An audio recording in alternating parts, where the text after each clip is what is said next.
Est-ce que les pratiques sexuelles telles que la sodomie, la fellation et autres ne sont-elles pas mauvaises pour un couple chrétien? C'est quoi réellement une déviation sexuelle?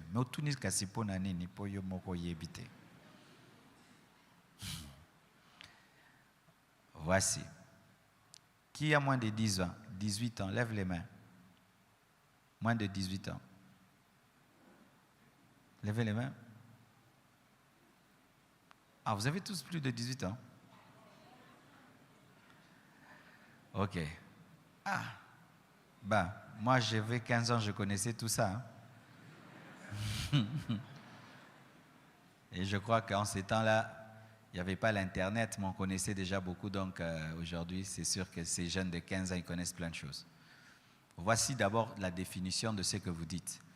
Le cunnilingus. Cunnilingus, c'est lorsque l'homme lèche la partie intime de la femme. Fellation, c'est lorsque la femme met dans sa bouche la partie intime de l'homme. Sodomie, c'est lorsque l'homme, au lieu de connaître la femme par le moyen vaginal, la connaît par le moyen anal. C'est ça la définition de ce qu'on vient de dire. Alors, ce qui est normal et qui ne crée aucun problème, c'est la voie vaginale où l'homme connaît la femme par la voie vaginale. Mais pour ce qui est de la fellation, cunnilingus, sodomie, il y a beaucoup de problèmes dans les couples parce que, comme il n'y a pas de verset clair à ce sujet, il y a tout un débat. Voici le débat. Il y a le débat de ce qu'on appelle les libres penseurs. Les libres penseurs disent ceci, que le corps de la femme est à l'homme, c'est-à-dire tout le corps. C'est-à-dire si on te donne tout le corps, tous les corps.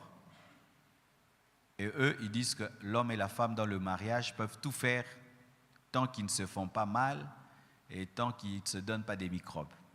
Mais il y a d'autres maintenant qui sont stricts, qui disent qu'il faut seulement la voie vaginale. Voici.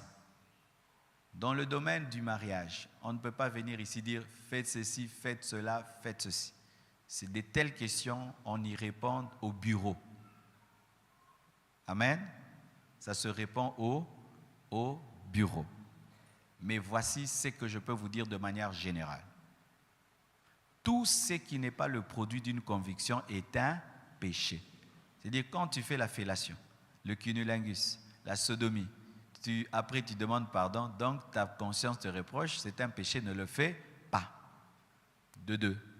Tout ce qui détruit le corps, le temple du Saint-Esprit est un péché. Si quand tu fais ça, ta femme, elle tombe malade, elle a des hémorroïdes ou il y a des maladies dans la bouche chez l'homme, herpès et tout le reste, donc comme ça donne des maladies, donc ça détruit le temple du Saint-Esprit.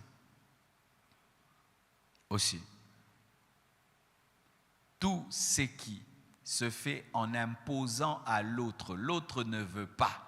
Toi, tu veux. C'est de l'égoïsme. Et souvent, les chrétiens tombent dans ces choses-là à cause de la pornographie. Quand ils regardent des films pornographiques et ils veulent faire ça à leur femme, ils veulent ça. Mais la femme là que tu regardes dans des films pornographiques, certaines prennent des médicaments, d'autres, elle est une prostituée, elle est habituée à faire ça tous les jours, tout le temps. Maintenant, tu vas prendre une jeune fille qui n'a jamais fait ça depuis toute sa vie. Depuis que tu as regardé un film, tu veux. Il y a un homme, par exemple, qui voulait faire ça à sa femme. Il a dit, ok, moi si je veux prendre une grosse banane et puis on va voir chez toi, ça te fera quoi? L'homme a fui. Alors, c'est dire ceci. Lorsque homme, toi tu veux faire des choses à ta femme, pose-toi la question, si tu étais une femme, tu aimerais qu'on te fasse ça? Voici le principe. Lorsque la Bible n'écrit pas les choses clairement, comment tu peux connaître la volonté de Dieu? 1. La paix. Quand tu sens qu'il n'y a pas la paix, fais attention. 2. Quand il n'y a pas l'amour, fais attention. 3. Quand il y a la violence et la brutalité, fais attention. Nous entendons, c'est vrai, qu'il y a des femmes qui aiment la brutalité, qu'on leur fasse des choses brutalement, souvent ce sont des femmes qui ont des problèmes psychologiques.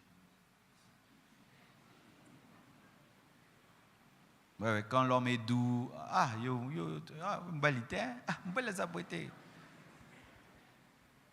ce sont souvent des femmes qui ont un problème psychologique, qui aiment la douleur. Elles ont le plaisir par la douleur. C'est un problème psychologique. Souvent, ce sont des filles qui ont été tapées, insultées dans leur enfance. Alors, même quand elles se marient, elles aiment la douleur. Donc, c'est ça une déviation. Mais les déviations clairement écrites dans la Bible, clairement avec verset, c'est l'homosexualité. La Bible interdit à un homme de coucher avec un homme, à une femme de coucher avec une femme, c'est écrit clairement. La Bible interdit de coucher avec un animal, ça c'est clairement écrit. La Bible interdit de coucher avec quelqu'un de ta famille, l'inceste, ça c'est interdit. L'inceste interdit, l'adultère interdit. La Bible interdit les relations sexuelles avant le mariage, ça c'est clairement interdit. Mais dans le mariage, ça aussi j'aimerais dire ceci. Il n'y a pas de question même à poser pour les célibataires. Un célibataire, tu n'as même pas à poser la question, est-ce que la sodomie c'est mal, cunnilingus c'est mal. Ça ne te concerne pas d'abord. Amen. Ce n'est pas pour toi. Pour les gens qui sont maintenant mariés, ils sont mariés, maintenant ils trouvent que c'est monotone de faire les choses de la même manière, toujours de la même manière, ils veulent un peu changer. Ce sont eux qui ont droit de poser ces questions-là. Et voici ma réponse. Si vous le faites sans conviction, c'est un péché. Si ça fait mal à l'autre, c'est un péché. Si ça donne des maladies, c'est un péché. Si tu brutalises l'autre, c'est un péché. Si tu n'as pas la paix du Saint-Esprit, c'est un péché. OK? D'accord? OK.